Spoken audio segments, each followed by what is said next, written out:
Force is a new Netflix original film starring Melissa McCarthy, Octavia Spencer, Bobby Cannavale, Pom Clemente, Jason Bateman, and this takes place in a world where there are miscreants running around, miscreants being the term for people that are sociopaths that then develop superpowers, because that's this world. If you're a sociopath, you develop superpowers. And with no heroes in sight, Octavia Spencer decides to spearhead a project where she can give normal people, good people, superpowers to combat against these miscreants because they're just running amok and ruining everything. But one night, Melissa McCarthy shows up at her place of work to try to get her to some reunion. She's trying to reconnect with her as a friend because they had a bit of a falling out back in like their college years. But then, through some wacky antics, Melissa McCarthy gets the serum to get superpowers, and they're like, well, I guess you gotta take the rest now. We're gonna have to work with you to develop your powers so we can become Thunder Force. She has super strength, and Octavia Spencer will have invisibility. When I first heard about this movie, I was kind of like, okay, it looks like Melissa McCarthy and Octavia Spencer are doing like a superhero comedy together, like the buddy film. Alright, it's going straight to Netflix.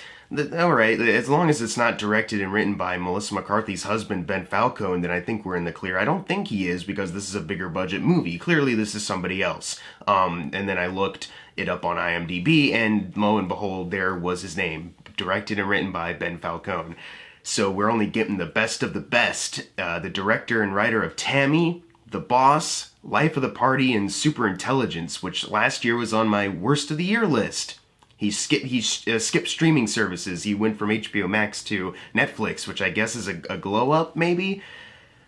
I don't know. I'm not going to rule out the possibility that he could ever make a good movie, it's just he never has. And it seems like he's constantly been making the same mistakes over and over again. I know a lot of people are like, don't listen to critics. Critics are just mean. They just want to make movies, and at least you are, and I can totally like get that argument as far as just like not listening to some people. But I feel like in a lot of ways criticism would help, because movie after movie, it's a lot of the same issues, a lot of the same mistakes. In fact, it gets kind of worse sometimes. So I was really worried going into this movie, especially because of what it is, a superhero movie. If you don't have anything really to say, or if you're not doing anything special or unique with your superhero satire, then what's even the point? Because there's so many comic book movies dominating the landscape right now. We're not in a boom, because we're post-boom. You know, the MCU is now at a point where they're dabbling in television and offering challenging new stories and offering maybe some morality questions with what they do. DC kind of bounces around from like, you know, super fun movies like Shazam or Aquaman, and then going into the Snyder movies, which is like obviously much different than any other comic book movie. It's pretty refreshing for a lot of his fans. There's movies out there like, you know, Brightburn, which is a Superman movie, but if it was a horror, like he was a villain kind of story. Super, written and directed by James Gunn, a kind of satire, dark comedy on like a hero vigilante. The Boys on Amazon Prime, really funny, really dark comedy, but it's also a satire with an investing story. Same with Invincible right now. I'm really interested in that show and where it's going. I've been enjoying each episode so far. It's like a Cartoon Network show, but if they added in blood and they said fuck.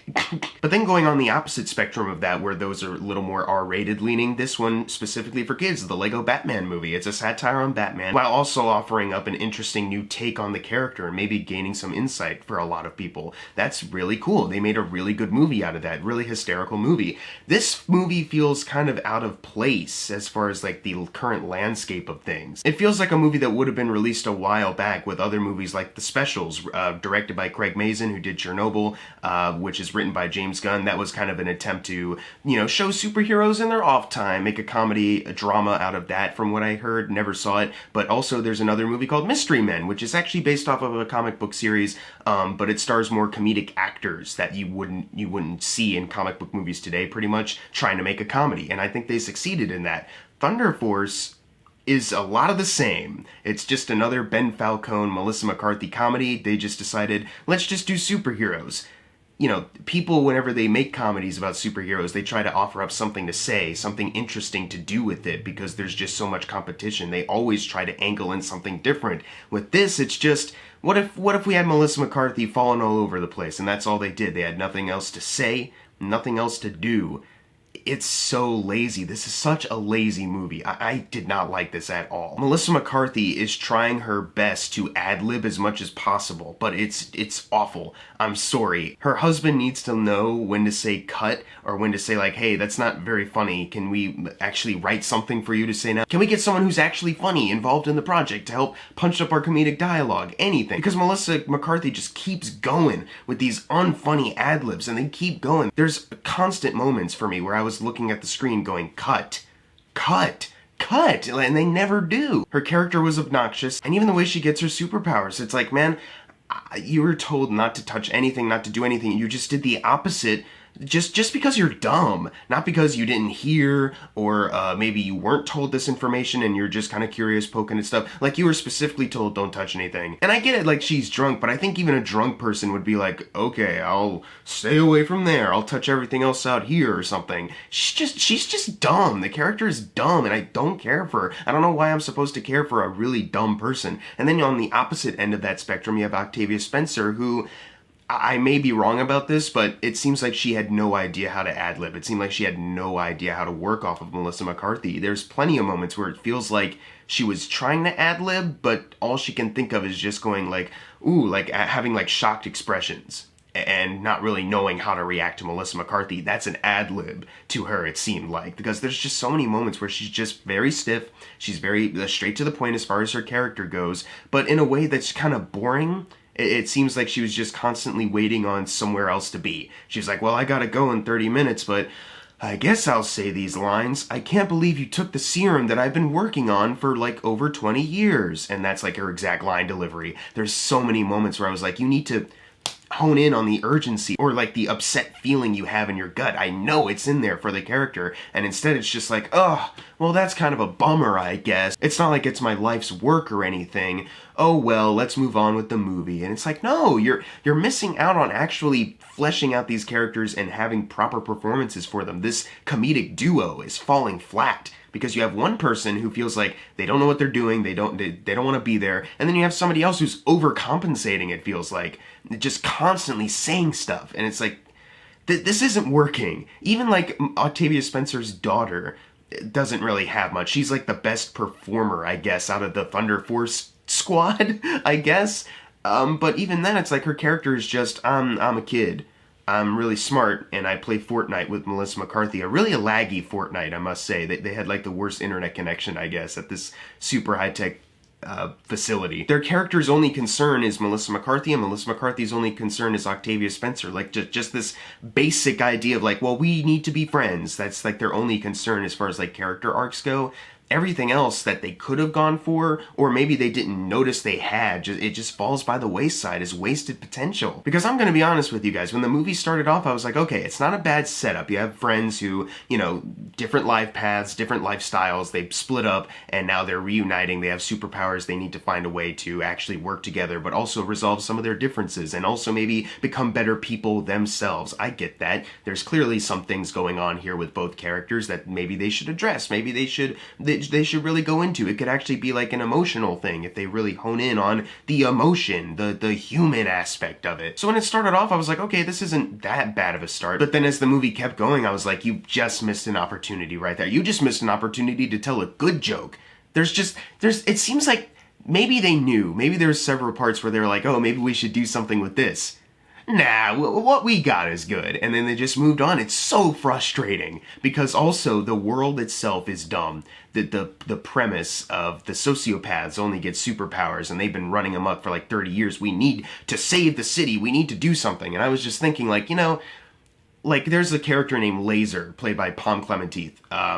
And she's like wreaking havoc on certain areas in the movie. And I was thinking like if there was like a number of people in this city like her doing the amount of damage she did for like 30 years, something like that, wouldn't the city like be destroyed? Wouldn't someone have like taken over the city by now? Wouldn't this place be like post-apocalyptic or borderline to it? Like they didn't offer up any explanation on how they handle these bad guys, if they even handle them. Maybe the villains just like fight each other to the death sometimes. I thought it would be really cool if there was a sociopath who beat up these bad guys, but they, you know, pulled themselves together and acted like a superhero, you know, your regular Homelanders from The Boys, you know, and then as they develop the Thunder Force team, like, we're gonna give good people superpowers, the sociopaths starts to reveal themselves as like, oh, you're trying to replace me, something like that. That would have been like much better than what we got, which is Bobby Cannavale wants to be mayor, and he's got powers too, because he's a sociopath.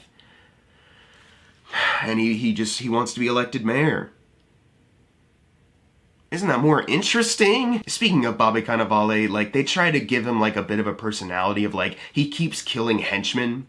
And he's like, oh wait, I like that guy. Oh man, maybe I need to kill somebody else. I don't really like him. I'm calling dibs on you next time. And it was like, okay, there's a couple parts in this movie that a couple lines snuck in that made me kind of chuckle. I was like, that's not a bad idea. That's kind of funny. But Bobby Cannavale, just the frustrating part about that character is that he should be. If Ben Falcone was actually taking his job seriously and actually creating a story, you know, this guy would be more of like a Frank Underwood from House of Cards, where he's like really charming and kind of maybe even a little bit smooth, you know, in front of the cameras, in front of people, but then behind the scenes, he's got like a dastardly plan cooking up. But in this movie, you barely get time to see him in the public eye, and every time you do, it seems like he's unhinged. I'm surprised that anyone would like vote for him or like consider him a candidate at all. And then like his first scene with like his henchmen is him just expositioning his entire plan to them so that the audience can get it, you know what I mean? And it's frustrating, but I was like, okay, I hear the plan, I get it. It's a good way to do like some behind the scenes work. And then the very next scene, he shows up at the good guys' headquarters and says, here's my plan, I'm the bad guy, and I don't want you guys getting in my way, okay? Alright, I'm gonna leave. And it's like, you don't write characters like that, like especially for this kind of character who knows he's doing something dastardly. He doesn't want that many people knowing about it. Why would you show up to the good guys' headquarters, tell them your plan, and then just walk out like, alright, just don't stop me, okay? Alright, cool. I'm glad this was threatening, I guess. And then they leave. I know they make up something like, they shorted out the security cameras, we couldn't get footage, but it's like there's so many people there, so many people that saw it. There's no way that you get out of that with like, I was just visiting them and saying like, good job. Like so many people would be like, actually, he's like a bad guy. His eyes were kind of glowing red at one point. He might be a miscreant. Like, the writing is so bad. Ben Falcone, it was like, he wasn't even thinking. He was just like, whatever gets us to like some funny jokes, whatever gets us to the next ad-lib from my wife because she's a comedic genius and I will never tell her to cut. And even Palm Clementine, as much as I do like her as Mantis in Guardians of the Galaxy, I was just watching her in this movie and I was like, there's a good character in here somewhere, but it's bogged down because Bobby Cannavale is the forefront. She's working with Bobby Cannavale. She's not the focus. They're focusing on the wrong things. They're focusing more on seal gags. They're focusing more on Urkel impressions than actually telling a story or having good jokes. There are some things that I did like about this movie. I'll mention them really quickly. First of all, Jason Bateman. I'm a big fan of Jason Bateman. So when he showed up in this and he was offering up his usual kind of like dry but kind of charming sense of humor, and you know, he's got these ridiculous crab hands, I was like, that's kind of humorous. I enjoy him in this. He's trying to save the movie. That's good. I mentioned this earlier, but like the initial setup of the characters, like that's not a bad way to introduce this. A couple funny lines do manage to sneak in, and there's one scene near the end where the VFX and the action stuff was kind of working. It's like the final fight, and I was like, okay, we're finally at a point where I'm maybe having a little bit of fun with what you're doing, but even then, like for a climax, it just goes out on such a whimper. It's not something like really heavy, really like a big and bombastic, you know, keeping it low budget, which is fine, but at that point you need to have like a good story and good characters, and they did not have that. They try to do like some faux sacrifice near the end where I was like, you literally said this character will survive this, but you're acting like this is like a big deal. Like, what if you don't survive it though? And then she does. And it's like, okay, this is the end of the movie. Perfect. Just a faux emotional moment that is not earned at all. Like, the good is easily outweighed by a lot of the bad in this case, as much as I want to say, like, there's some more things in this that make it better than something like Tammy or The Boss, but there's still just so much more bad in this. Like, there's this one lady who is, like, working with them. Like, she's kind of like more of a background character with the good guys, and it's kind of like, okay, I don't think anything of her because she's just in the background. Then all of a sudden she's revealed as a villain. But then after it's revealed that she's a villain and she gets knocked out, it's kind of like, oh, well, kind of sucks that she was a bad guy. Anyways, on to the rest of the movie. They don't care. They don't care. And I didn't care. So it's fine, but wouldn't it be better if they did care, make me care in some way, shape, or form? I thought it was weird also that this movie, like, they keep away from the public as much as possible. Every now and then they'll put up some news footage, but it's just so basic. You know, because even like the first time Thunder Force goes in action to save this convenience store, they're not perfect, they're not great, But the news, like, they make it seem like everyone just loves them instantly. And they just, like, they list off a bunch of other accomplishments that they're doing off screen. Like, are they improving at their job at saving people and causing less property damage? Or are they as inept as they were kind of in the first scene? But, you know, they're superheroes, so let's give them a pass. That would be funny, too, if as soon as they show up, people are like half celebrating them, mostly because we haven't had a good guy before, but other people are like, yeah, but can you like get better at this? Can we get better candidates for this? You know, because they're not great. It seems like they don't know what they're doing. That would have been funny too. But they didn't go for that at all. There's a moment where Melissa McCarthy, with a horrible CGI shot, picks up a bus and just throws it. And just like in a news footage, they reveal like, oh, it hit a fountain, don't worry. But people are wondering if we're better off without this Thunder Force. I was wondering, are there any other examples that you can show where the public is actually mad at them? Or is it just, oh, they threw a bus and they hit a fountain, people are drastically turning on them? Because it seemed, the logic doesn't add up for me. Because if they're just seen as perfect all the way through and then all of a sudden bus hits a fountain, and yeah, that's kind of scary, but it's also like, you know, one thing, no one got hurt, not too bad.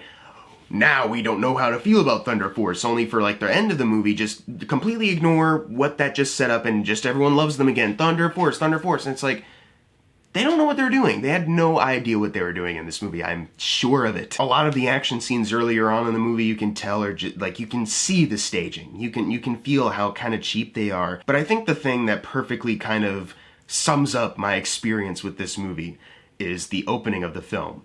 They're doing a flashback with the young girls. Playing Melissa McCarthy and Octavia Spencer. And Octavia Spencer's character is getting bullied for being a nerd.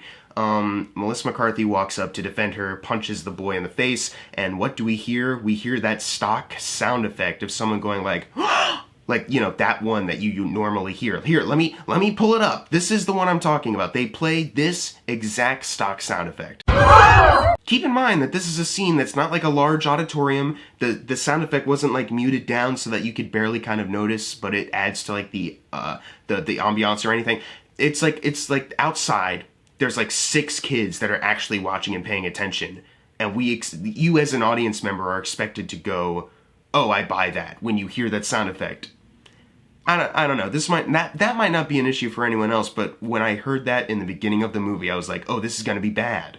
Because I heard that sound effect, and it's usually, the way it's put into this movie feels lazy as shit, it's unrealistic to everything going on, and it didn't even make me laugh. That's going to be the rest of the movie. And I was right. I'm going to give Thunder Force a D+. It's not Ben Falcone's worst movie. I guess you could say this is an improvement over his other stuff that he's directed and written personally, but it's still really bad. It's unfunny to the max. I just wish that somebody else could come in and maybe take his work and be like, hey, this script, not very good, but let me punch it up. Let's put in some actual dialogue, some actual jokes instead of spaces where you write ad-lib here, you know? We can actually have like a smart comedy. I was thinking like when the movie started, like it would be really cool if like this premise was given to like Simon Pegg and Nick Frost, but they're characters from The World's End. You know, Simon Pegg is like the Melissa McCarthy, Nick Frost is the Octavia Spencer. Like I was like, that actually could have been good, because, you know, those two guys would actually go in on what makes those characters interesting. They would actually flesh out the characters, make something good. Melissa McCarthy and Ben Falcone, they don't make anything good together. Movie-wise. I mean movie-wise. I don't mean like family-wise. Jesus, I'm sorry. Movie-wise, they don't make anything good. But if you've seen Thunder Force, leave in the comments below what you thought of it. And as always, thank you guys for watching. Make sure to subscribe. I'm Jackson Fulcher. See you guys next time.